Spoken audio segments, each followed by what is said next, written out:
Why, hello there, everybody, and welcome to Geek of Thrones, GodisaGeek's weekly Game of Thrones podcast. My name's Dan Murphy, joining me is Chris White, and this week we're talking about Season 6, Episode 7, entitled The Broken Man. And again, I have no idea what on earth they could possibly be referencing. Chris, how are you doing on this fine Wednesday morning? I'm good, mate, really good. Yeah. Shall we just dive Oh, head on God, in? yeah, definitely. We'll dive head on good. in just like the show did, because man, I didn't even think it was Game of Thrones at first. I thought they'd played a fucking Volvo advert by mistake. Because we open, without the credits, we open with a cold open. And there's some geezer. It feels like a different show. It feels happy. There's a load of random geezers building a church. And then I think the time I realised it was a show about when the music started, I'd say. We see Ian McShane being very happy, having a joke with everyone. Then we cut back to see two groups of four people carrying a log, and then one giant man carrying a log on his own. And that is revealed to be Sandor Clegane. The Hound is alive. Well, not a bad start to the episode. No, not at all. You know, I think this is one of the most beautiful scenes the Game of Thrones has ever had. I've watched it so many times. I fucking love it. It's just the rolling hills, which must have been in Iceland or maybe Ireland or something. Absolutely beautiful. The music, the sunshine. It felt like a different show, and I think that was to portray how different the common people are to everybody else in this world. They're just trying to live their own lives. Yeah, it just kind of exuded positivity as well. More so than anything else we'd seen before, and it was just really, as you say, a really beautiful scene, completely different to anything we'd seen really so far. I'll tell you something else as well. What?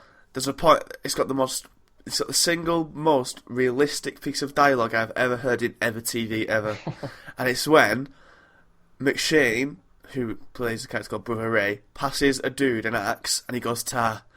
It's the most realistic piece of dialogue I was fascinated by it. I had to rewind it 3 times, make sure he actually said it. He said "tar." That's such an English thing, such a northern, not even northern specifically, but such a common English word, and it's something that you just wouldn't expect American writers to know. I know.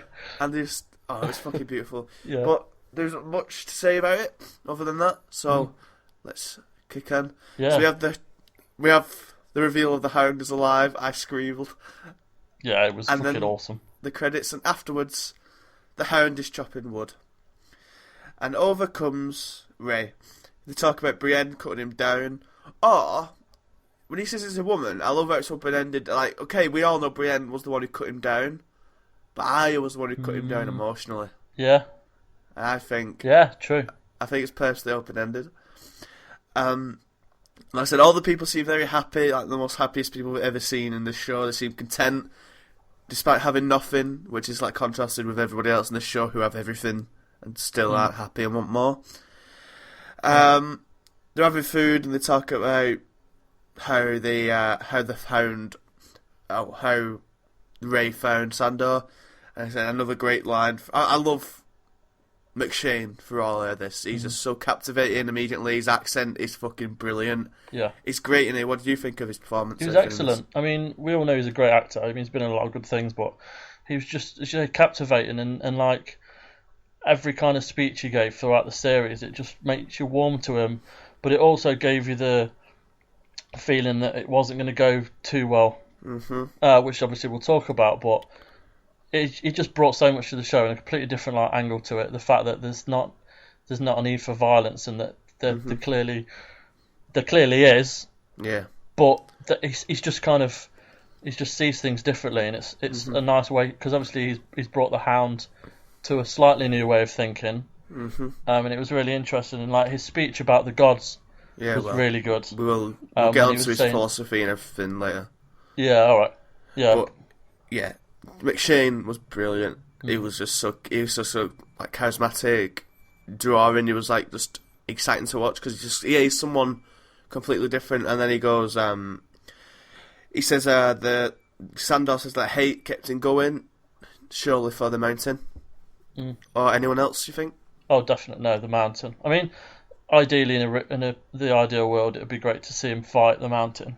But he's definitely he's definitely drawn by the need for his own kind of personal revenge and stuff. So yeah. Again, the gods, and McShane says the gods aren't done with you yet, which is the second person to say that to Sandor after Beric Dondarrion, but obviously he was on about the Lord of Light. Yeah. And who is Ray, do you think? Like, what's his past or whatnot? Is he a nobody? Or... I think he'll just be the catalyst for the Hound. I don't think we'll find out who he was or anything like that. He was an important character for that episode and that episode alone, I think. Okay. So yeah, I don't think he has any relevance to anywhere else, and I don't think we'll hear of him again. I think there is something a little bit more to him. Nothing major, but I think there is something more to him. But I have to save it for the spoiler section. And this week we're having to have a spoiler section, so stick around if you want to be spoiled. Or don't care. Next scene, we go back to King's Landing, and I love how we hear, we have Ray's speech about he doesn't pretend to know all the gods or everything, and we go straight to the High Sparrow, so it's just an obvious contrast between two religious people. One of them's a nice guy, the other's a cunt. And we have Marge reading the Book of the Mother with a lovely High Sparrow. I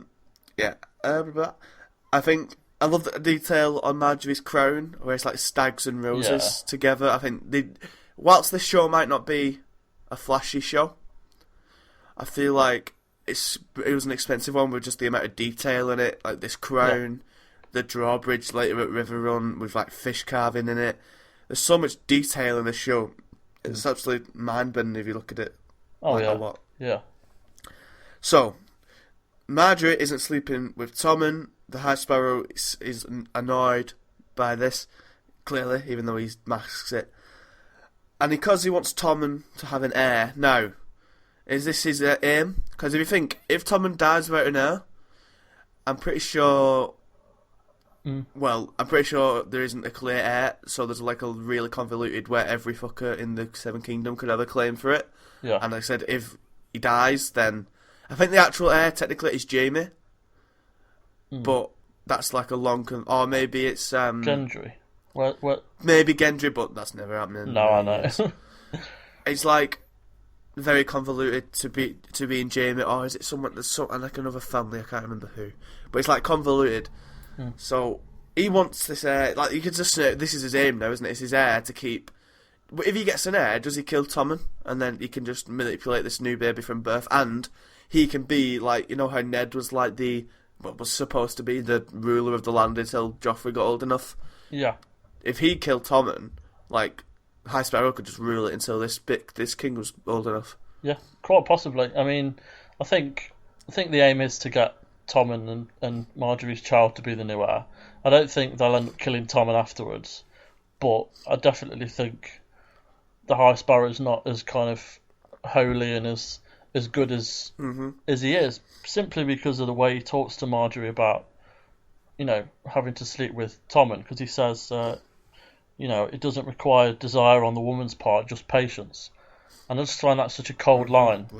It's just like lie down and just give up, wait for it. It's just something really creepy and horrible about it. He touches a thigh at the same time though as well. It's really quite off-putting.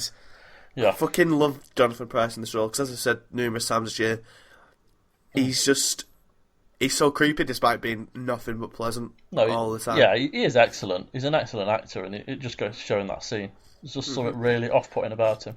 But then he threatens our Lady Olenna, and was this a trap to see what Marjorie would do? Like, does he know that he's been played? Does Marge know he knows? Yeah. How deep does this game go?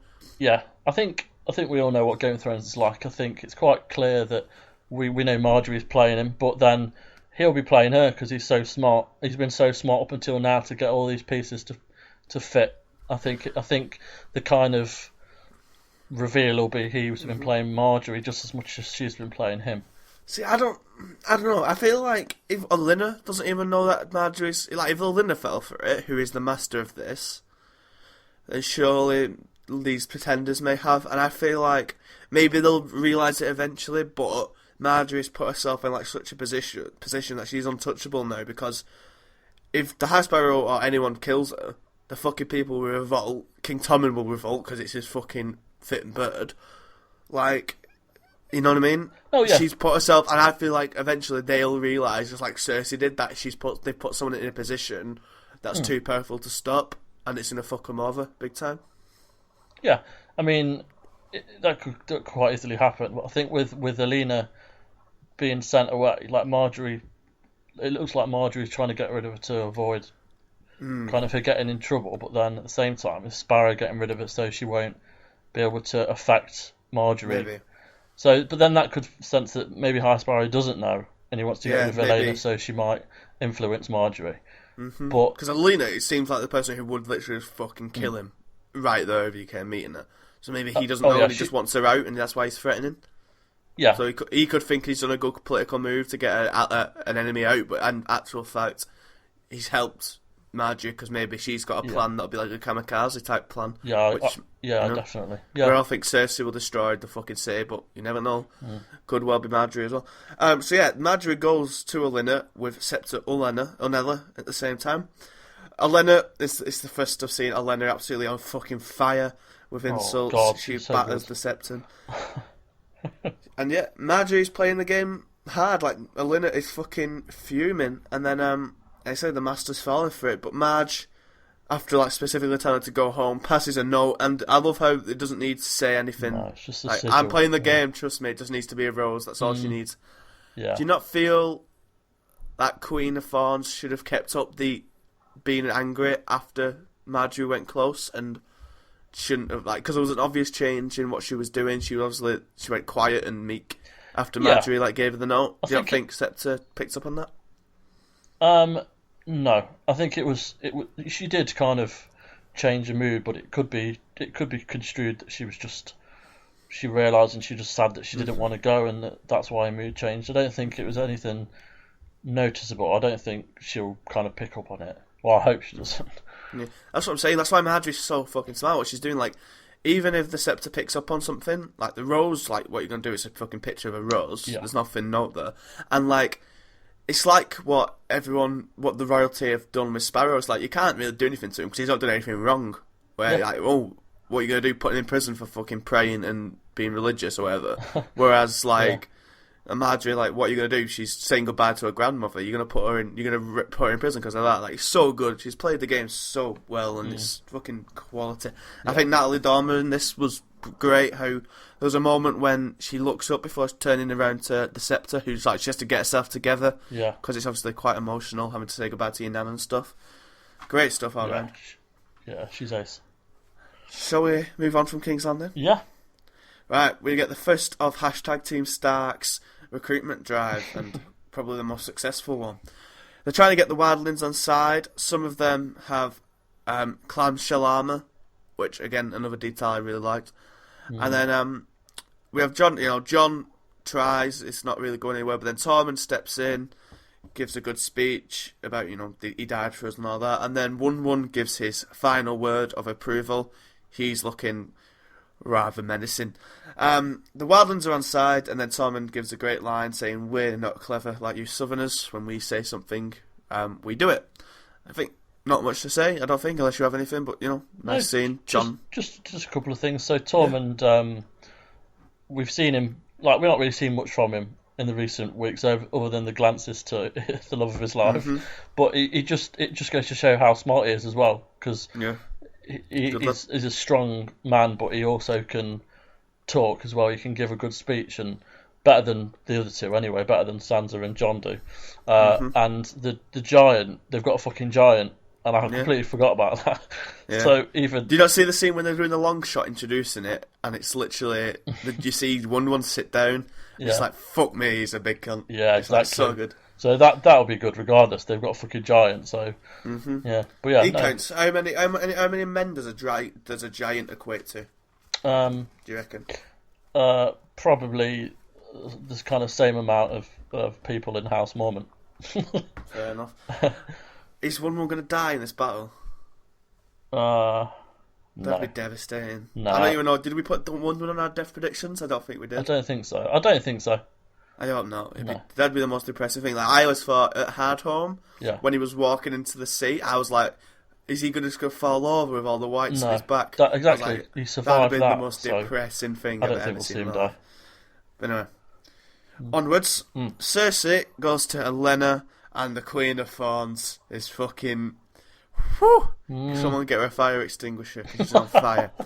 She absolutely batters her with Fucking burn hell, after yeah. burn.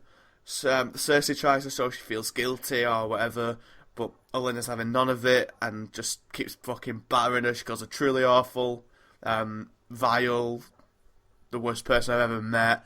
A lot, so much so that I was like, is Cersei just going to tell the Mountain to fucking kill her? Like, that would be... I was genuinely thinking she was going to do that at one point. I know. Yeah. I mean, that whole speech with Olenna and the whole "you're surrounded by enemies." You've got no well, yeah, but you've got no friends. You're completely broken. The best thing about this is that I got to see you like this. It just completely destroys Cersei. And she's at the point now where she's just broken, and obviously we'll talk about it in the next week's clip. But she's just going hell for leather now. She's just like, fuck it, I've got nothing left. Yeah, I was like, I was genuinely worried because she just doesn't give a fuck. Lady Olenna, she's there unprotected with a fucking 8-foot twat of a dead zombie right in front of her, and Cersei could have literally just gone kill her. Yeah, and like she'd been able to do nothing. She just doesn't care. No. It's beautiful. No. And as you say, you brought up the thing. You have I think we have foreshadowing to the nth degree. Yeah. Olenna says you have thousands of enemies. Are you going to kill them all by yourself?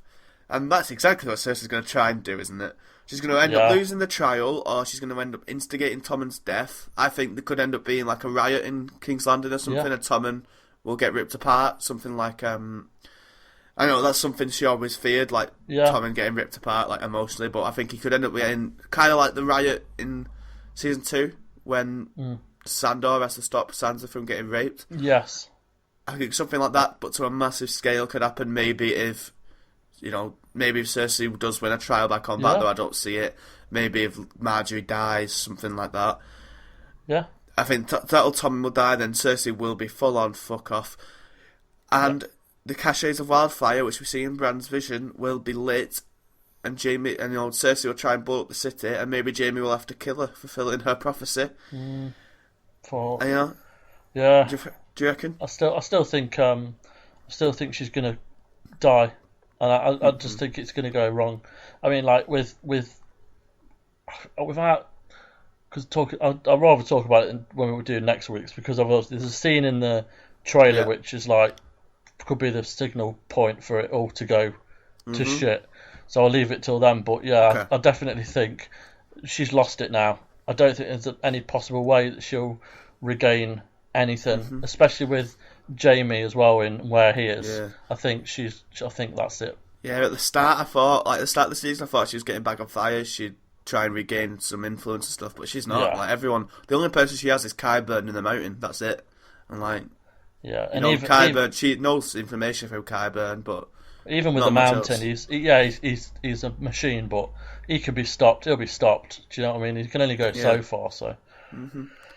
Yeah, we'll talk a bit more in the spoilers bit. So, next scene, we return to Riverrun, and my days, it is glorious. We have a nice shot of like 8,000 Lannister men walking over the hills, stretching for miles, and I think it contrasts nicely with the Starks fucking struggling tooth and nail to get 62 men. Yeah. Bronn is back, and he's back with Silver Tongue, and it does. I love how they don't even need to acknowledge he's been gone. It's like, he's here now, who cares? And he's on fine form. He got bigger cock than the Unsullied Army, which is a good line, and of course the best. Don't say it. Don't fucking say it. When Jaime's about to do the Lannister spiel.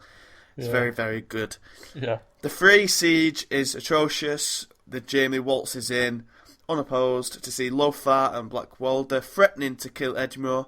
Blackfish calls the bluff or doesn't care. I tend to lean towards that he doesn't really care. Nah. And then Jaime comes in and takes charge. He has his swagger back when he fucking just really outtalks Black Walder and twats him over the face with his metal hand. And he's taking command of the thing. I thought this was a great scene. Yeah, it was excellent. I mean, first off, those Freys are dumb as shit. Like they're just awful. Yeah. So, I think that is literally the point of them. Like, yeah, they're only exactly. where they are because of stabbing a load of drunk people at a wedding. Yeah, exactly. That's literally it. They wouldn't be in this position at all. Yeah. Had it not been for Tywin having to make a deal with Walder. That was it. It wasn't their own initiative that made it happen. No. It was Tywin making it. Yeah. All they've been for hundreds of years is bridge trolls, and you can just tell with their stupid little hats and no siege mentality. Yeah, but Jamie was excellent, and it just goes to show how good he is when he's not with his sister. He's just, you say he's got his swagger back, and he has. It's like the way he just kind of slaps him around the face.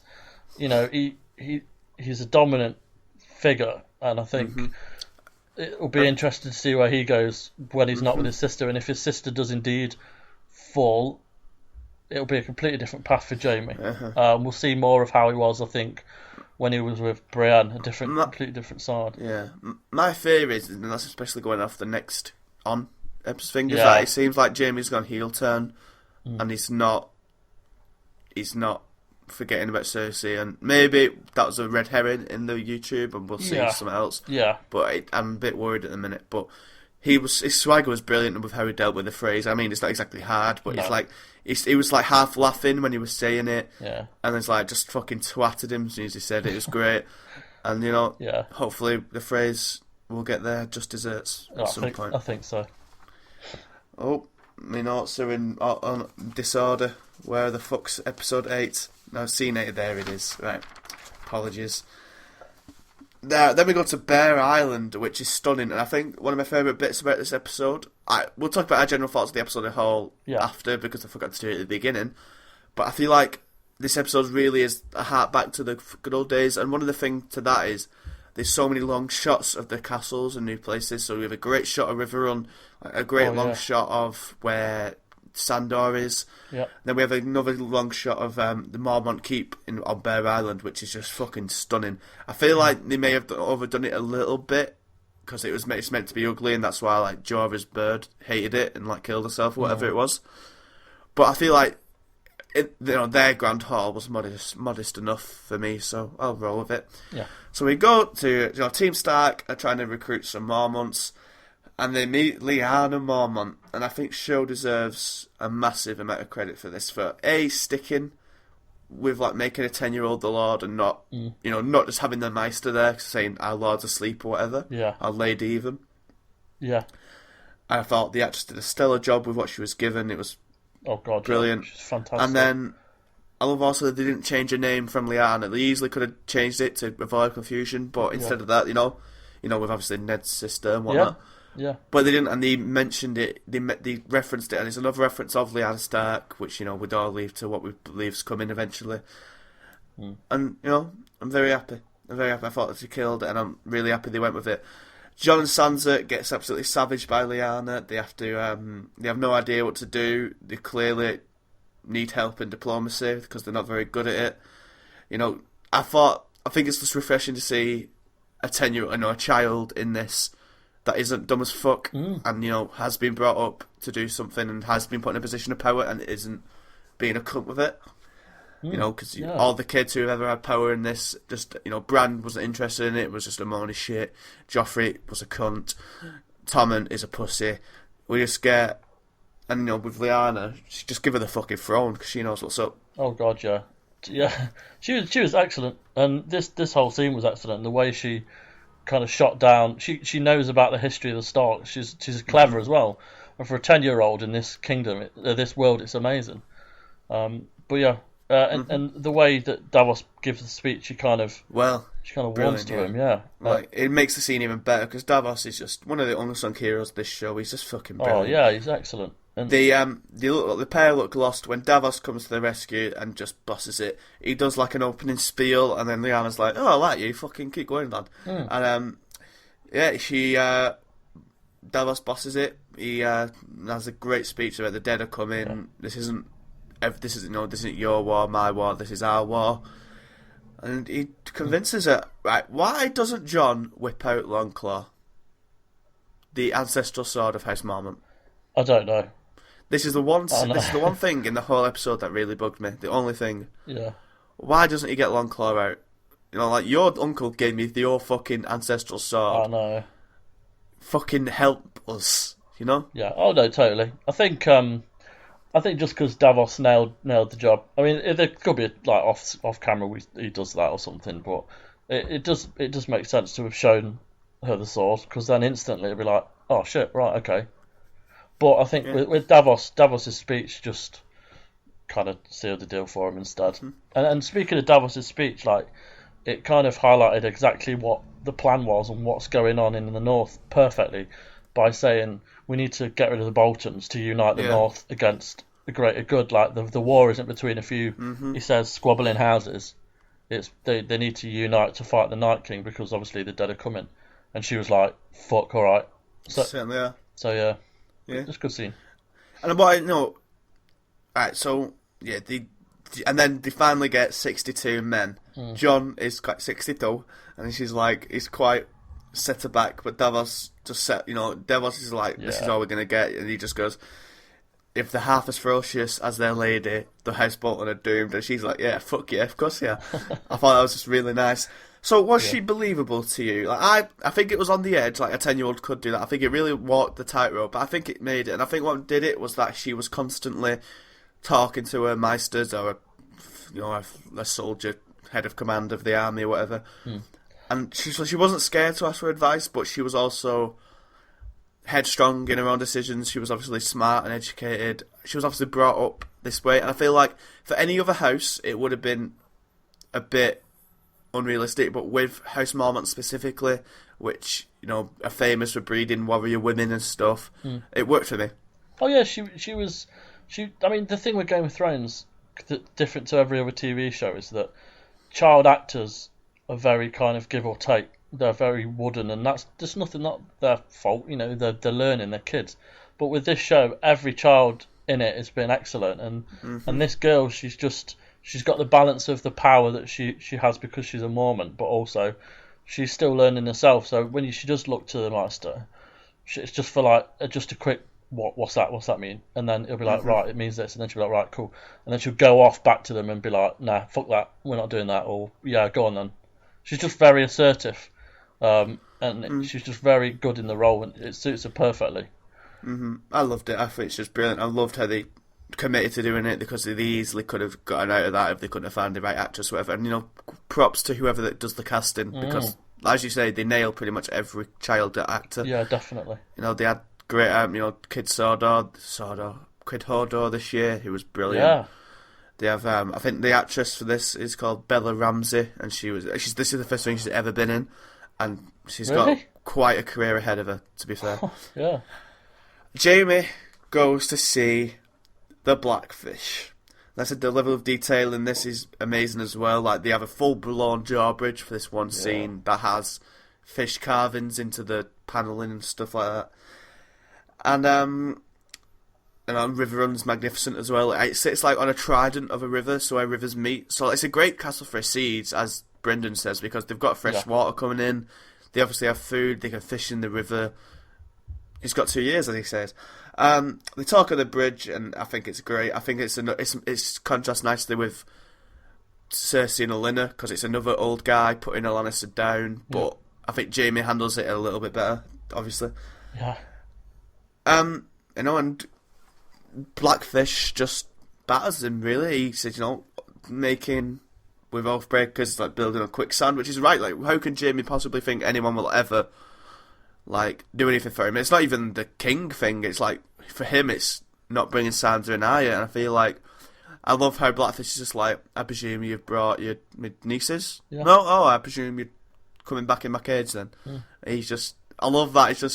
It's just like spitting in the face of adversity. I just love that type of defiance. Yeah, he's a great character, and it's like there's a lot of little short mini theme kind of running through it. Is the arrogance of youth, like with Cersei and Elena, and and with Blackfish. Sorry, they're very much. They know they've been in this game for years. They've seen so much. They're not going to just fall down to some kid who's coming through asking him to just give up, give his castle up for nothing. And it's just like, have you got 2 years? If not, then you can fuck off. Yeah, it's just such. I love that type of defiance. I feel like I remember watching most of season 3 on a plane. Yeah. So all of that's a bit of a blur. Most of season 3. So I don't really. I remember Blackfish setting his brother's coffin or his boat alight. Yeah. I remember him. I mostly remember him bollocking Edmure for everything and then leaving the Red Wedding. So I knew he was going to come back at some point. I knew it, but I don't remember much about him. Like I didn't remember he had a fucking Cockney accent for one. And I just thought he's brilliant. He's so badass. He's just menacing. He's just this old geezer who just doesn't care. He's like a legend. Yeah, it's great. It's absolutely great. You know how he says, as you say, he says, "Do you have 2 years?" It almost feels like he knows about Cersei having a trial of combat or whatever. Maybe he knows about a Dawn invasion. Yeah, I think he knows quite a bit. Yeah, and it's just so good. Like, what's going to happen in River Run now? Maybe we wait till the next on bit to talk about it in detail. But... I would, just because there's some interesting footage from next week's that could give us a quite good idea of what happens. This bit though is just, I have no idea really how it's going to go down. I think there's numerous ways it could do. If we're thinking Game of Thrones way, then Jaime just keeps just promising us fucking slaughters them all. But what I feel like, it might be hard though, because like I said, when you look at all those Tully men, and I think maybe even women as well, all of them want to die there or will die there if need be. None of them are shitting themselves in the castle. They're all warriors. They took that castle and they're not going to give it up. They're hard warriors and it's not going to be easy to break them. No. You know what I mean? Yeah, no, totally. On the last leg of Team Stark recruitment drive, they're at Deepwood Motte to meet with House Glover. The Lord doesn't even meet them in a hall, which I think says a lot immediately, and it's very intense. The Glover is immediately saying no, then he's disgusted with Jon bringing wildlings through. He's not having it, he walks off, and then Sansa plays the completely wrong card and plays the "you should serve House Stark" card. And then he's fucking quite intense.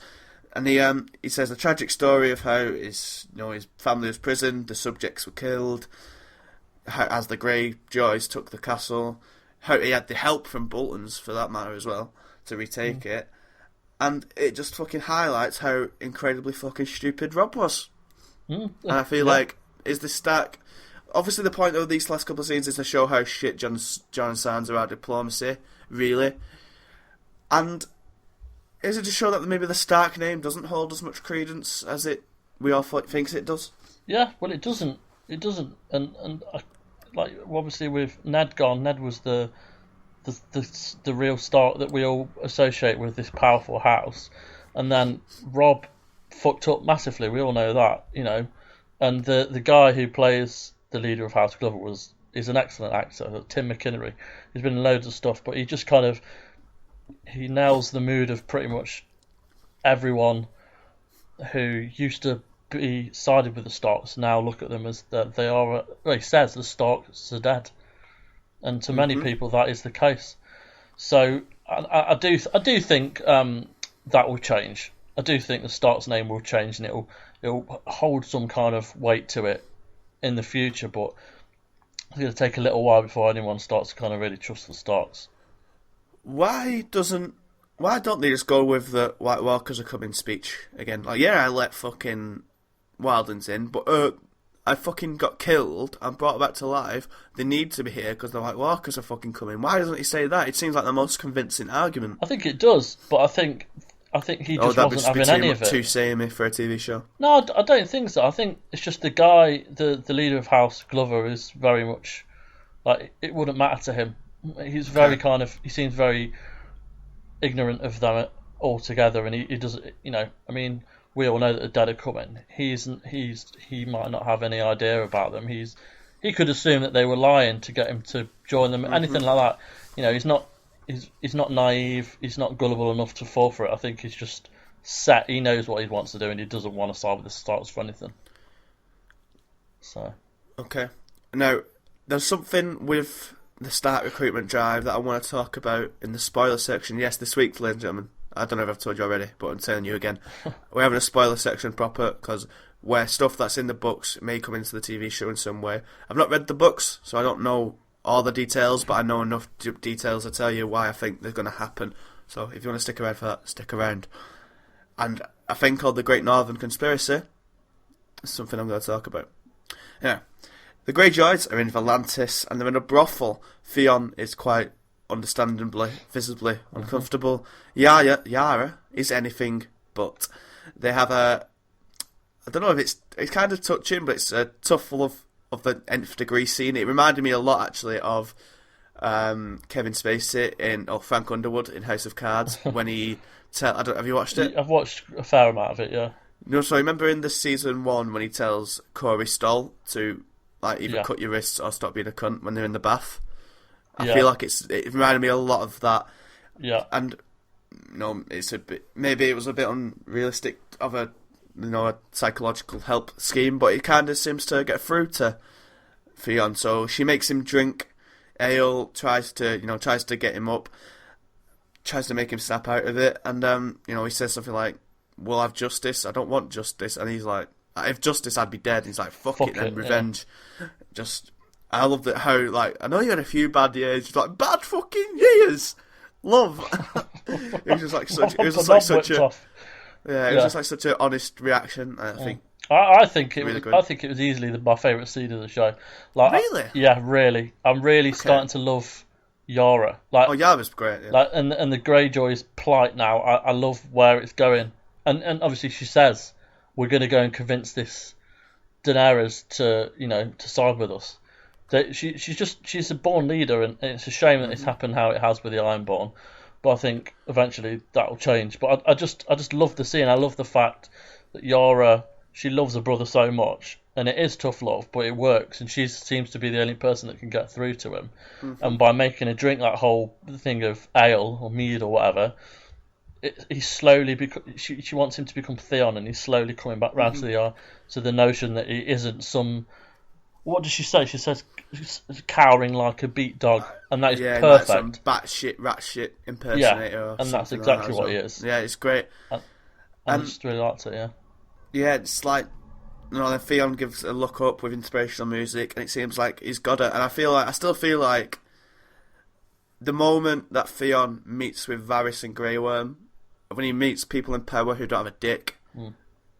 People who are physically strong, like the Unsullied, and this person who's like influential and has run 2 kingdoms now with Varys. I think that's what's gonna really help him. Yeah, definitely. Next episode we're gonna see a scene of him fucking killed himself in a fucking bath, which would be quite grim, and be quite tragic to meet his story. So yeah, as you say, we have confirmation that Yara is going to Dany to give that to make the pact. We know she's a lesbian. Is she going to try and woo our Dragon Queen? No. I think she's quite good with words. I think she'll just use, she obviously Euron's coming for her. Mm-hmm. Whether she knows... I mean, did she say that before? Does Euron say that they're going for Dany before Yara and Theon take off? No, they're already on the boats, and then he's like, let's go, where are my niece and nephew, let's go kill them. Yeah. But and then they're already on the boats. Yeah, but I think she's quite a smart woman. I think she won't go down that route. And Dany's quite a smart woman as well, so she won't fall for it. And then I said they mentioned that Uncle Euron is hunting them, and they're going to make a pact. I see this going down personally. That Yara gets there first and makes a pact, but we don't see the end of the pact. It's one of them classic. They've agreed, but it's a classic cutaway. And then next time we go to them, we see Euron arrive, but the ships are like disguised or they're not there or something like that. And Euron walks up to the thing, acts like a cunt, and then Dany plays along with it, and then goes, "Alright, see God or whatever. Come and meet my children and see if they take you or whatever." And then Drogon just burns him and eats him alive. I hope so. And then they have all of his ships. But Yara's in command of it. That'd be awesome. I'd happily see that. It would, but it'd be a fucking waste of Euron, I'd feel, which is the bad thing of it. But it's a cool idea, and I feel like once this thing, however this thing ends, I hope Yara is the master of ships at the end of it. Yeah. In King's Landing, because I feel like I'd like to hope be so. boss. Anyway, unless there's anything else you want to talk about in your favourite scene of the episode. No, just the great line that it signs off with. When she goes, "I'm just going to go fuck the tits off this one." Yeah, it's just a quality line. It was good. But no. Hashtag Team Stark. I'm at Stannis' old camp. Think this makes sense? Do you think Davos is? Yeah, I think so. Do you think Davos is right? What he says? No, Stannis picked it for a reason. This is a good place. Yeah, I think so. I think as much as Stannis was a dick, he knew he was quite a smart man. So yeah, makes sense to me. So Team Stark have 2,000 wildlings, 200 Hornwoods, 143 Masons, and 62 Mormonts. It's not a big army. Is it enough? Or is it not enough? Will they need a certain finger? Yes, potentially their little finger. Yeah, nice. Yeah, they're gonna. Yeah, definitely. I think, and that's what. Yeah, I think that. Yeah. A fight breaks out, and Davos has a fucking great line. It's again, there's so much natural dialogue in this. He goes, "For fuck's sake," and it's so, it's delivered so fucking believably. And I feel like they've just nailed natural dialogue. They deserve so much credit, the writers in this show, for getting English dialogue so fucking spot on. Definitely. Like, they just nail it so many times this episode. It's great. It's just like, fuck the tits off. It's just like, it's such... Until... As soon as I hear someone say something in Game of Thrones saying something bigger, just... Like, let's say the giant comes and you hear someone around Ramsay's army just go... Or like, let's say Small John Umber just goes to Ramsay and to Karstark. They've got a fuck off massive giant. I'll be like, I'll get that tattooed on me. It'd be brilliant. Now, is Sansa getting too cocky for you? Because she's doing it for me. She's going, is that your most trusted advisor? And it's like, when she only got 62 men from a 10-year-old, and that's 62 more than she would have got. No, I can see where you're coming from. I just think she just wants to succeed, and she's just so, like, she's been through so much. We can't forget that. Like, and with wanting to overthrow Bolton, like being the one thing that would make her mildly happy again. I can see why she's so worried about not having enough people to beat him. Mm-hmm. I could certainly see what you're saying. I just think she just knows what's at stake, and she doesn't want to lose, and she needs to win for her own intrinsic value. I feel like it's a bit weird how you go from, like, she couldn't talk to, she got battered by Lyanna, then she fucked up the scene with Glover, and now she's like, she only got 62 people. It's like, it's literally more than you could have got, love, so fucking reel it in.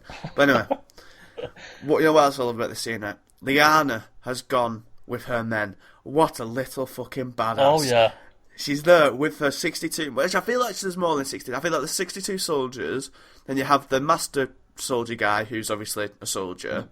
Then you have, Lyanna and the Maester probably don't count, but I feel like there's probably a bit more than 62, at least 63. Yeah. But, it's just so fucking badass how she's on the front line, and I love it. I absolutely... I hope we see her again, and I hope she doesn't die, because that would kill me. Yeah. But she's proper cool. I love her. Will they win this war? This impending battle? Yes. I think we've still got Brienne, and what's going on down there.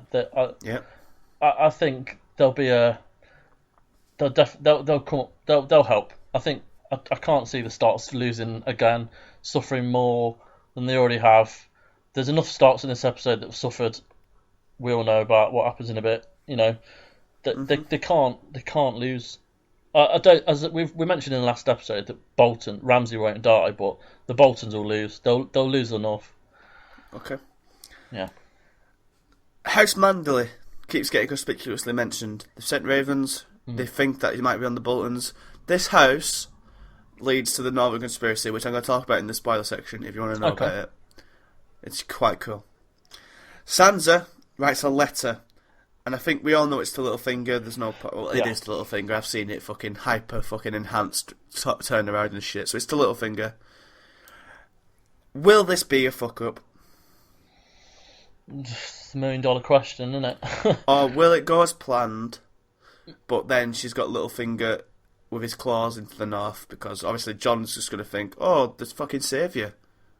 and he's going to weasel his way into his Council of the North or whatever. I think it will go to plan, and I think Baelish, as much as we all think he's this, well, he is. He's a fucking horrible bloke. But I think he genuinely, like we've said before, does care for Sansa. I think he maybe knew what Bolton was like, but didn't expect that to happen. So I think this will be a way for him to redeem himself. Genuinely, I think that'll happen. But then I also think he'll be found out, like we spoke about with Bran. Yeah. You know, so. Oh yeah, that's a good plan. That's a good way to do it, I think. Hopefully. I think that would make sense. But in the same breath, I don't want Littlefinger to die because he feels like he's still got threads in the air, and if he just gets kaputted, then all his threads get dropped. Yeah, I think. Well, I don't know. I still think he'll go, but whether he'll go in the next episode, I don't know whether it'll be at the end or what. But I think he'll be gone by the end of the season. We can only wait and see. I feel like it's obviously not, but I think it'd be great if she wrote to Ramsay and goaded him into an attack at their defensive position rather than having to go to Winterfell, which is obviously advantageous for them. Yeah. Like, it'd be so cool if she went, haha, I'm your bird, I killed your actual girlfriend, I killed the love of your life, I stole your plaything, I escaped, I'm with my brother who's undead and we're going to come and fuck you up, come and get us, you cunt, something like that. That'd be so good. But alas. How good would that be to see that face to face? You know? Yeah, just true. To say those things to him face to face. True. But we can only wait and see. Yeah. Do you know the guy who plays Ramsay, when Rion was playing Soccer Aid. for Soccer Aid on the weekend? Yeah. Yeah, it was good. I couldn't. It was like it's a charity cause, and it's just weird seeing someone so evil. I like to think people in the changing room on his team were just like, "Bro, fucking stay away from me, you creepy fucker." Yeah, it's good stuff. Back with the Hound. We sent too long away from him. Ray is doing a speech, telling a story about being a soldier. Now, is it true? Or is it a book? Is it from the Book of the Warrior, like the religion thing? Because it sounds a lot to me like the High Sparrow story of when he, was a party goer and then didn't like it. And it's hard to know if these stories are true or from the religious text. I think it's true. I think the way he kind of says the story and how he portrays the emotions behind it, I think it did happen to him, and it's a completely true account, and that makes perfect sense as to why he is like he is now. Well, I think the words itself are from the book, but I think they are true. That's why he's saying it, because it was him he was the same archetype, if you want. Yeah. Again, I think Shane is so good. He's so I think it's a nice contrast how the people in his prayer group can't take their eyes off him, and neither can we. It's just so his accent is so good. He's so captivating. He's from Blackburn. Yeah, he's just so enthralling and interesting. So this speech is clearly affecting Sandor, and it's obviously meant to. He said it for a reason. What is the Hound's headspace at this current moment in time? What's he thinking? I don't know. Is he at peace? Is he happy? No. I don't think he's at peace. He's frustrated that he's still alive. I think he's confused with what's going on. I think he's so full of rage and hate and anger for everything. He just this group is subduing it, but they're just waiting on something for him to just go and wreak havoc and revenge. I think like when he was with Arya, he's quite a different kind of person. But then that went wrong, and he was left for dead. He was ready to die. He was assuming he was going to die, and then he's not dead. He's just frustrated. I mean, he says at the start, "Why aren't the gods punishing me?" Well, maybe the gods are punishing him by keeping him alive. Well, they actually have, yeah. So, have you seen his face? He's had a tragic, horrible fucking life. Yeah. He's never had anyone loved him, apart from maybe Arya at this point. But I think he will. Yeah. I think he will die when he's done what he's supposed to do, what he's left to do. Okay. The gods have plans for him. Another piece of natural dialogue when Ray says "in it," I was like, This show, man. This fucking show. I love it so much. Yeah. Then 3 horsemen appear. They're immediately threatening, mainly because of this dude's beard. And they're asking what they have. They reveal they are of the Lord of Light, from the Brotherhood, and are of a different religion to this prayer group. It's obvious that they've got, the Septon talk, Ray talks him down quite well, I feel. Yeah. You know, it's like the Sparrow. It's like natural, like, you know, happy, but like nothing but pleasant. But like in code, it's telling them to fuck off. Yeah. But it doesn't. You know, they don't fuck off for long. Sandor is chopping wood again, and Ray comes over and he goes, "I'm a fucking Septon. What was I supposed to say?" It's just so good. And then, so he did used to be a soldier, as Sandor points out, and he's done with fighting. But he doesn't want to fight to protect his flock. And I feel like this is the theme of like the point of all this. It's like they want us to be peaceful and live peaceful, but it's impossible in this world, isn't it? Yeah. And that's what Sandor. I feel like Sandor's thinking. He's more thoughtful now. He's thinking about these things where he never would. And he's thinking, I could do this. I could be a peaceful guy, but then you need to protect peace, or you need to fight for peace, or you just have nothing. And that's you know, the people who are prepared to fight for peace are the people who get peace. Yeah. Yeah. You've nailed it. That's exactly what that scene was trying to say. And obviously, that's kind of realised in what happens at the end. So. Well, unless there's anything else you want to say about the Hound and this relationship and how he's affecting him or anything? No, we'll save it for the spoilery bit. Arya is in Bravos. She's dressed as a Westerosi and has Ned-like hair. She's been very conspicuous out in the open and buys passage with newfound wealth to go home. And then she, for some reason, stops to take in the sights when a lovely old lady appears, who's actually the waif, and stabs her in the gut. She slices her gut, stabs her, and shanks her again and twists the knife. Definitely the opposite of making someone not suffer. Arya escapes over the bridge. The waif seems satisfied enough that she's dead and she leaves. Arya emerges and was apparently worse for wear. She walks down the street holding her belly as camera goes from face to face, showing that any of them could be the waif. And then she disappears into the crowd. Thoughts? Fucking hell! I'll tell you what, I wasn't expecting it to happen. Like as soon as the old woman stepped on the bridge, I did, yeah. But no, I assume it. I didn't assume that would be the end of the waifs trying to get her, but I didn't expect that to happen. It was brutal. But then, as you say, she stabbed her, twisting the knife. That isn't what was supposed to happen, and I'd like to think that Jaqen will do something about that. Whether he'll kill the waif, I don't know.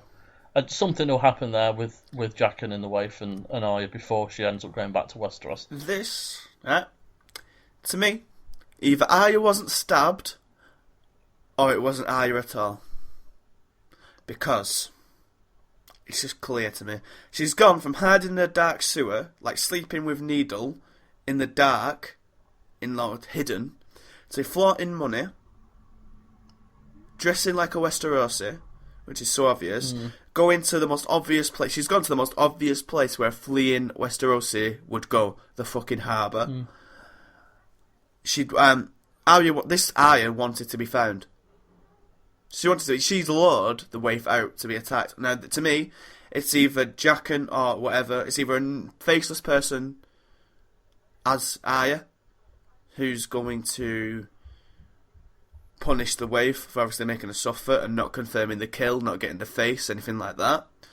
But what I want it to be, and what I really think it is that it was all a setup, because I want Arya to have agency in this. I want her to do her own stuff. Yeah. And I want it to be that Arya went to Lady Crane, who was her life, and they set up a trap to lure out the waif. She went to get fake blood sachets, which I put under her tunic, which would make it feel like she'd be stabbed, and obviously there'd be blood.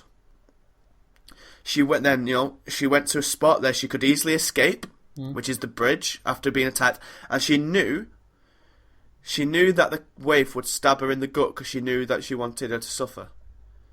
So I feel like this could either be done to make her fake her own death, so when faceless assassins are after you, the only way to get escape is to fake your own death. Yeah. So I feel like that, but going off the next on, it's clear that didn't work. So my feeling is that it's a trap. Like, she's very conspicuously walking through a street where everyone can see her bleeding to a certain place. I feel like it's a trap to get waif into a fight on her own conditions, where she'll already be underestimating Arya because she thinks she's dead. Then Arya can strike her by surprise and kill her, and then get away and leave the face. To me, it's just so fucking stupid. Otherwise, what she's done, she lets her dad. It's so clearly not. She's gone. She's so obvious. She wants to be found, and it'd be fucking stupid if it's anything otherwise, and it'd really betray what Arya is to me. Yeah, she's smarter than that. You know, I completely agree. I'd like to hope that it was all kind of fake so that she could get Waif alone and kill her. So hopefully that is the case, because it'd be really shit to see anything else happen to her. Mm-hmm. I feel it could be someone disguised as Arya, like a faceless man. But I want it to have the agency. I want it to be her doing her own plans and escaping herself. Yeah. And I really feel like she's done this with the help of Lady Crane, who owes her life, and the acting troupe, to fake it, to lure her to somewhere dark so she's trained in the dark, she's born in the darkness, she wasn't adopted by it or whatever. Yeah. She can shank the waif and leave the face. Yeah. There's also a theory, and this could very well be a mindfuck one for the House of Black and White, it really would fit in. That Waif and Arya are the same person. Read that this morning. Yeah, Fight Club style. It'd be mental, but I don't think it'd... I think they could do it, but I don't think it'd quite make sense to me how it worked and stuff. Yeah. It'd be cool, but again, I want Arya to have... And I think the result of that is Arya becoming no one, and we don't want it to be no one, we want it to be Arya. And I feel like the acting troupe, her setting it all up, is the best way to do all that. Yeah. And I hope that is, because in the next episode we find out Arya's bleeding, she's got a fucking big hole in her belly and it's Arya, I'll be fucking annoyed, because it just betrays what Arya is and all this type of stuff. Yeah. But any other thoughts? No, just to be excited to see what happens next, really. Yeah. And it's clear that the waif has desires, though, doesn't it? Because like she twists the knife, she literally does the thing that means to suffer. Yeah. So there's going to be ramifications for her. It'd be interesting to see who the waif actually is and whether she's got any. She's no one. But whether before she went there, she's got any kind of association with the Starks, and that maybe that's interesting. Her herself hasn't. No, because there's no other noble person been to the House of White, is it? Arya's the first one. No, exactly. So we'll see. It'll be interesting. Though. I feel if it is Arya that's actually been stabbed, I'm sure I saw a person look exactly like Gendry in that crowd. So I'm holding out hope for that. Or maybe, Arya's about to die and we hear Ciri or Pharrell's voice just going, what do we say to the god of death? So loads of ways it could go. That'd be good. There's loads of theories. Some of them are mind-melting. But I like to think it was the circus troupe or the acting troupe. I don't think it'll be too much of a head fuck. I think it'll be relatively straightforward. And that's how she'll escape. That's how she'll get to Walder Frey. And that's how she'll shank Walder Frey. Yeah. But I feel like there's still another twist from Jack and his store. I don't know how, but there's something else going on there. But who knows? Anyway. Yeah. It's all about the tests and stuff, isn't it? Yes. Sandor is cutting yet more wood when he hears distant screams. When he arrives at the church, everyone has been slaughtered, yet food and other stuff has been conspicuously left. Ray has been hanged in his church, and this also leads into a theory that I'll have in the spoiler section. He grabs an axe and out he goes. He's going to wreck house, is he not? Is he going to go and kill up some brotherhood? Oh, I'm assuming he's going for the Brotherhood first and foremost, and then he's going to go and cure himself by killing the people that are essentially on his list. I'd love to see Clegane Bowl. Get hype. Yeah, but to me it doesn't make sense. No, you're right. It doesn't make sense. There's not enough time to get that set in stone. I wouldn't say the time in is bad, because he can easily just go, oh, he's here now. You can just have him leave in on episode 9 and then he's there in episode 10. My only thing is that, if he walks into King's Landing, he gets arrested because he's a deserter. He said fuck the king and all this. And he also, like I said, who is going to tell him at this point that the mountain is going to be in a trial by combat? Who does he meet who tells him this news to make him go there? Yeah, who knows? Yeah. Maybe Jaime, but that's again, why would Jaime bring someone for Mountain to face who could beat him? And that's the only thing that makes sense to me. Yeah. So I don't see how it happens any other wise, unfortunately. And unless he literally just goes on his own volition to go and kill him. And they are relatively close to, Yeah, they're not too far away. Riverrun and Jaime and that. So, yeah, he's not got far to travel if he wants to go to King's Landing. So we can only wait and see. That's the episode, and I might be going over the board here, but I think this episode is the best episode that doesn't have a flashy point in it ever. I feel like, it's got the Hound coming back, but I feel it's not got any big death or big big fucking naff moment. Wedding, Hodor, Oberyn. I feel like this is the best setup episode they've ever done. I feel like the detail is brilliant. There's such good world building.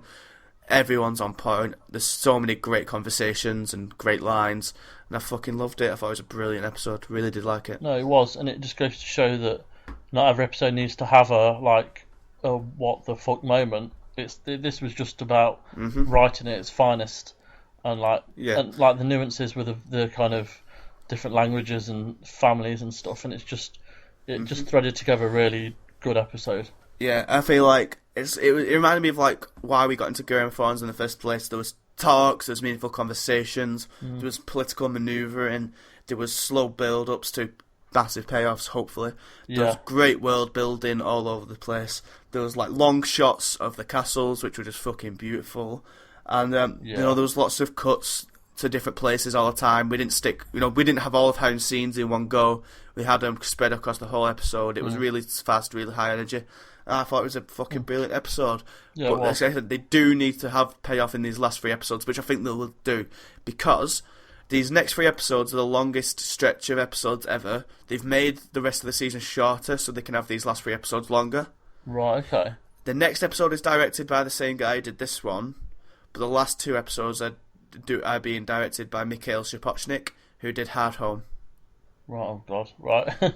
So I feel like there's a lot of shit coming. The last episode is 69 minutes long. It's going to be good. I can't wait. Shall we talk about... Unless you have any thoughts on this episode? No, it's a really good episode all round, so... Next on. The next on, episode 8, directed by Mark Mylod, however you say it. It's called No One. And in this 40-second... Oh, by the way, yeah, we're going to talk about the next episode now. Don't want to know about it. Go away. Thanks for your listening. See you later. In the video, there's only 2... The video's like dominated by 2 major scenes with a couple of snippets here and there. So we'll talk about all of the scenes and all of them at once, okay? So Cersei, Mountain and Qyburn are trying to get somewhere, and then we're finally getting the Mountain wrecking house destruction. It appears, he's just going to kill him. There's a bit... Alright, it appears like he's going to swipe him with these. Does Lancel die? Oh, I think not in that. I think the thing is, like, the trailers do a good job of kind of making you think one thing and doing something completely different. And there's a couple of there's a scene with a Mountain with his hand on someone's head that makes you think he's just going to rip it off.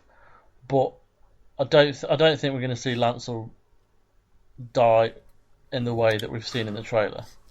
But all I would say to that is that in the next scene when they're walking into the throne room, there's a mark on the Mountain's armour, which looks a lot like the mark that would be caused by Lancel's fuck-off weird weapon.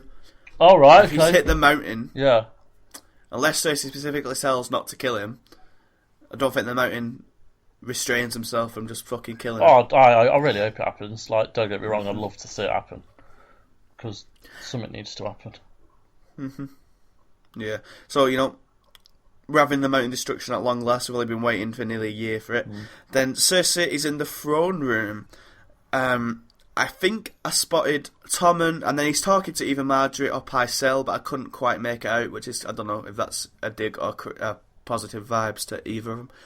What's she doing in the throne room? Because it doesn't look like it's a trial yet, because there's just loads of people knocking about. It seems like it's just a normal king's questions or whatever. I have no idea.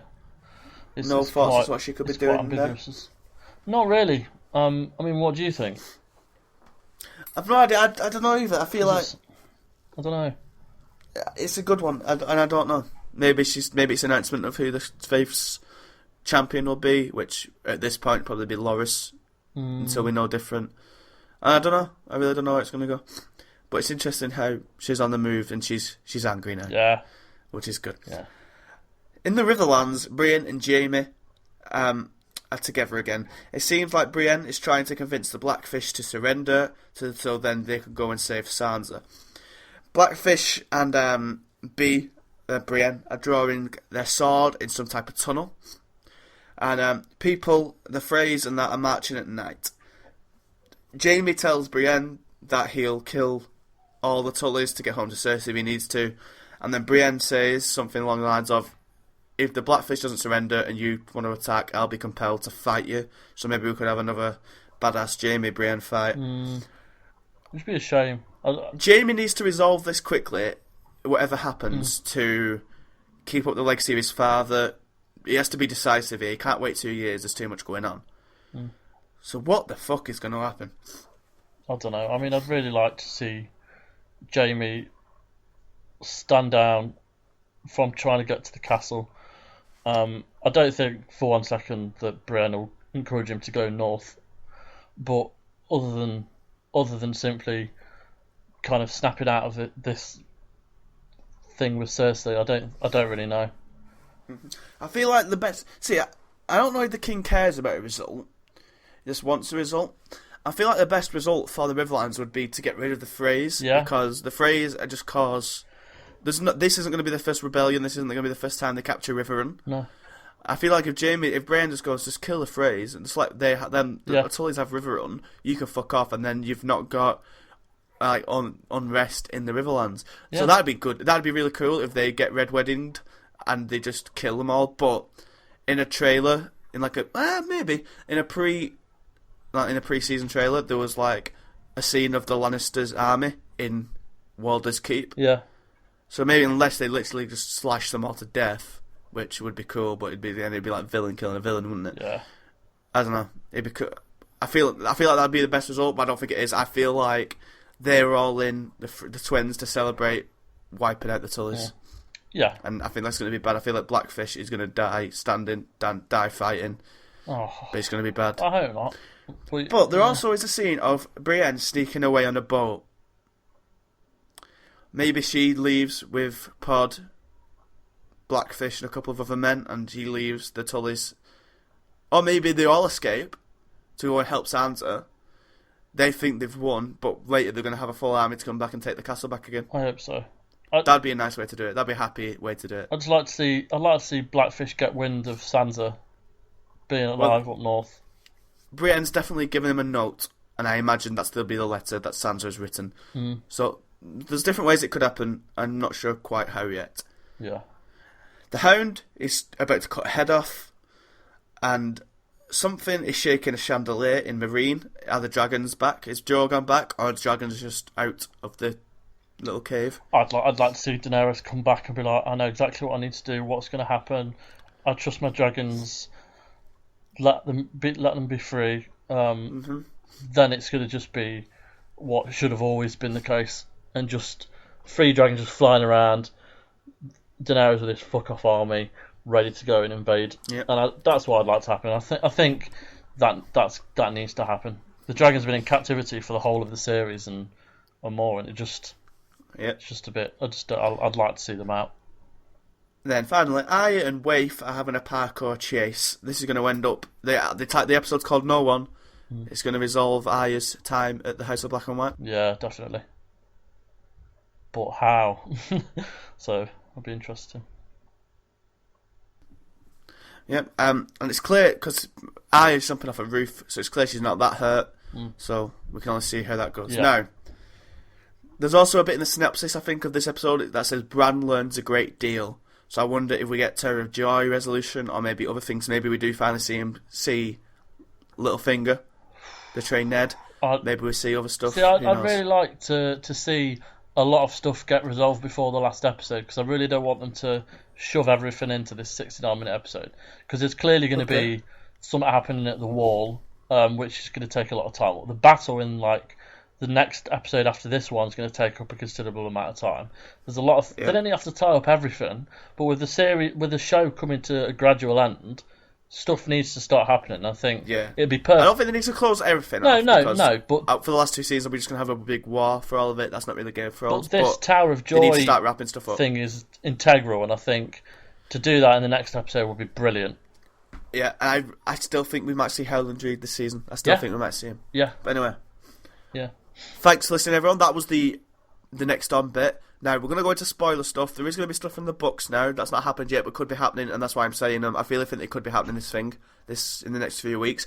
So if you don't want anything spoiled, please stop listening now, and I thank you for listening. But anyway, we're going into it now.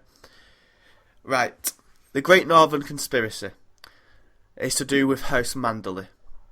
House Manderley's been mentioned at least 3 or 4 or 5 times now. Something's going to happen with him.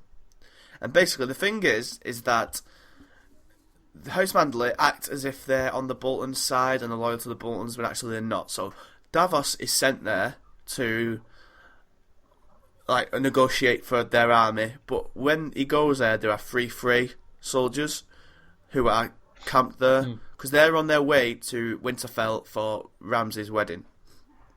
So when Davos turns up preaching Jon Snow, they want Davos imprisoned and killed. So the Lord of House Manderley beheads Davos. But actually, he doesn't behead Davos at all. He actually puts him in prison.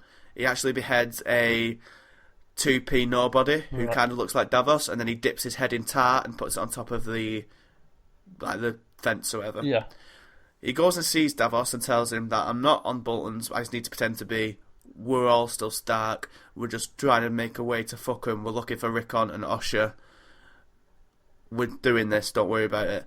And then, as these 3 Starks leave, as they're content that they've killed Davos, House Manderley kill him on the road.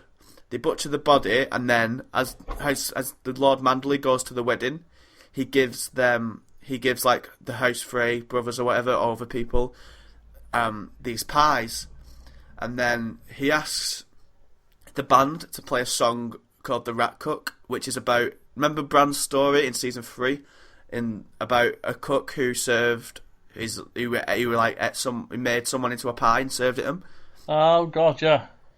Yeah, there was all that. He makes them play this song because he really likes it, and the thought is that he cooks these Freys into a pies. To be eaten by like the Boltons and everything, and because he's on the Starks, he's played.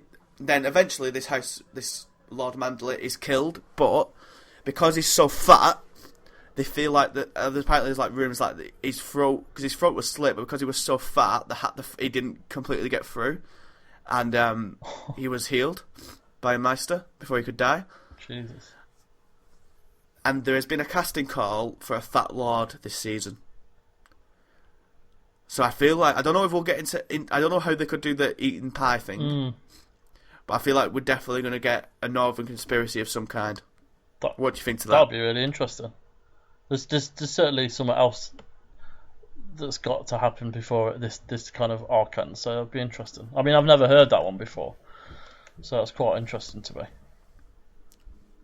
So, yeah. It's good, isn't it? Yeah. I feel like they could do that somewhere, because we keep mentioning House Manderley. Yeah. I really don't think like the Umbers are going to be on the Stark side, but I feel like these could be, and I feel like it could be a good way to do it. Yeah. Now, finally, the last bit I want to talk about spoiler-wise is I think Lady Stoneheart is coming. Do you know about Stoneheart enough? Before this series, I didn't really, but I've read up quite a bit, and I've read like a few bits about the Brotherhood of Banners and how they're acting now, and yeah. I'm like so stupid. I really wish I hadn't have gone into the spoilers and stuff, because I thought there was enough of the books gone, but people just kind of gave up on not spoiling them, and then so the Hound would have been great to know, not knowing going in.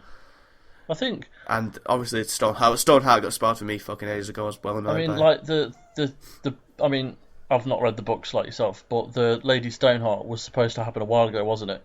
But I feel like it did happen, we just didn't see it. Yeah, exactly. That's what I'm kind of thinking. Maybe it has. Do you want me to go into this? Yeah, do it. Right. The way Stoneheart gets brought back to life is that Beric Dondarrion sacrifices his last life to bring her back by Forrest. Okay. Which means that Beric's dead. I think Beric's already dead. We'll know about that. And Stoneheart is already in charge of the Brotherhood. Yeah. Because under Beric, there's no way this Brotherhood would go and slaughter these innocent people like that. No. There's absolutely no way. But then they specifically hang Ray, who we know used to be a soldier. In the book, Stoneheart is sending the Brotherhood about hanging Freys because she's mad at the world and hates everything. Maybe Ray used to fight for the Freys. Stoneheart somehow knows about this. That's why he's hanged. That makes a lot of sense. And then the guy who comes, the guy with the yellow coat who comes up to him, the guy with the beard. Yeah. He is called Lemoncoat. Great name. And he is the one in the books who introduces the character we're following to Stoneheart. Oh. So I feel like it's happening. Oh, God. Do you know what? Like, I'd really like to see it, but there's so much to fit in. Yeah. I feel like the Hound will go and munch up some Brotherhood, then he'll get led. On the next week's, the cast for IMDb next week, which is called Benjen and is called McShane Wright in the past 2 weeks, has Forrest of Mere on it. Right. So he's back. Yeah. Something's happening. I really think we're going to see Stoneheart. That would be insane. Like, even if they did like the ninth episode ended or something with you seeing her, and then that wasn't it till the next season. So, yeah, I feel like it might be a bit more shrouded than the Hound. I feel like we'll just see a woman from the back, slightly lit by firelight as the Hound goes in. I feel like the Hound's probably going to be the one who meets her now, even though thing is that a lot of her story in the books is about Jaime and Brienne being in the Riverlands as well. Right. Okay. So that could all link. But I feel like the Hound is the one who's going to meet her probably first, and we'll see him. We'll just see her. Maybe we'll see like a suggestion of her. Like all of us will know who it is, but non-book readers or non-spoiler people will be like, "What the fuck?" But it'll be mind-blowing. So how like fucked up is she? Like, because obviously in next. I don't really know, but I think she is very fucked up. Because that'll be amazing. Like, I'm well looking forward to see it if it does. It's got to happen. I think it's too big not to happen, and I think they found a way for it to kind of fit in quite nicely. It will add loads more stuff to the story, but they've got it right so far. Like the show's excellent. I don't think they're going to risk throwing something else in if they can't fit the time in and make it work. And I think, I agree. And the way the Brotherhood are acting with they're relatively peaceful as far as I'm aware in the books until Stoneheart gets involved. Exactly. So they wouldn't have done something this bad, because it is brutal. It's horrible. They're a good community now, at least, who have just been slaughtered. They've got no weapons to fight back with. But the thing with and as thing as well, they didn't take any of the food. No, it was all strewn across the floor, wasn't it? Exactly. Oh no. So it obviously wasn't for stuff. Yeah. It feels like a revenge hit. Yeah, it makes sense, especially with Septum Ray. Like so I think we're getting Stoneheart. And I'm excited that we get Forrest next week. That'll be sick. Because he was a great character. Hopefully we get Anguy as well. Yeah. He was badass. Yeah. Oh. And there was loads of arrows, so he could have been the one shooting them all. Yeah. It's good. I feel like we're getting Stoneheart. And what do you think, quickly, because you need to go soon, so what do you think of them cheapening death with it? Because this season alone, we've had John, we've had Benjen, we've had the Hound, and we've had another one. We've had another one. And the Mountain. The Mountain's like another kind of resurrection. So we've had loads of like 4 or 5 people already being resurrected. I've not once kind of thought about it really. I've not. It's not bothered me at all. I think it's part of the show. It's part of the religion of the show. It's part of the Lord of Lights. The resurrecting. I don't necessarily think it's it's a bad thing at all. I think there's been shitloads more people die and stay dead for it to kind of feel cheapened by bringing these characters back to life. And I feel like if they're bringing so many people back, then there needs to be a culling at the end of the season. I think we'll see that. I think we'll see there's been hardly any deaths so far this year, apart from Hodor. That's it. I know, and that's why I'm worried. I think there'll be people like Tormund, that kind of character, people that we like, but he could. But it probably Bronn. Bronn will make his way in. Fucking! If he dies, that'll be. Bronn will be the one who makes it out happy with money and everything he wants. I hope so. But I've got a feeling we'll see a main character die, like Cersei or Jaime or someone. Both. I could see both. Well, yeah. And then that'll be end of the Lannisters, really, unless... Yeah. Well, yeah, it would. It would, apart from Tyrion. Yeah. But that's it. That's this week's episode of Geek of Thrones. It's been a big one again. They're getting longer and longer because there's just so much shit to talk about. These shows, they're so depth. But man, can't wait for next week's. I hope you can. Oh, housekeeping. If you're still listening, I'm going to be in LA next week for E3. So me and Stubbsy in the sunny land are going to record next week's episode. Sorry, Chris. If you want, Chris, you can record like your thoughts separately, and I'll snip it in. Yeah, that's fine. And we'll do it that way. Yeah. If you can do like 10 minutes on your thoughts of every scene or whatever, yeah, no worries, mate. and theories you might have, I'll snip it in. But yeah, I don't know if it'll be as in depth because I don't know if I'll have time to watch it numerous times and get notes and everything. But I'll try and get an episode to you as soon as I can. But it's going to be a busy week and with lots of stuff going on, and I'll do my best. But anyway, if you want to see all of my E3 coverage and Stubbs' E3 coverage next week, then you can find it all on GodisaGeek.com. You can go to youtube.com/GodisaGeek for all the videos we'll be putting out from there. And of course, you can keep up to date with everything on Twitter at GodisaGeek and on Facebook at facebook.com/GodisaGeek. And of course, if you want to throw GodisaGeek a couple of quid our way for all the great work we do, to help us fund and go into E3 and all that, go to patreon.com/GodisaGeek. Throw us a couple of quid. It's really, really appreciated. And we can do more podcasts like this. And, that's it for another week of Geek of Thrones. It's always sad to say goodbye because I could just go on for another hour more, really, couldn't I? You can follow me on Twitter at TheBrosky. You can follow Chris on Twitter at FistAvenger83. And if there's nothing left to say goodbye, Chris. Goodbye, everyone. And it's goodbye from me. C'est la vie.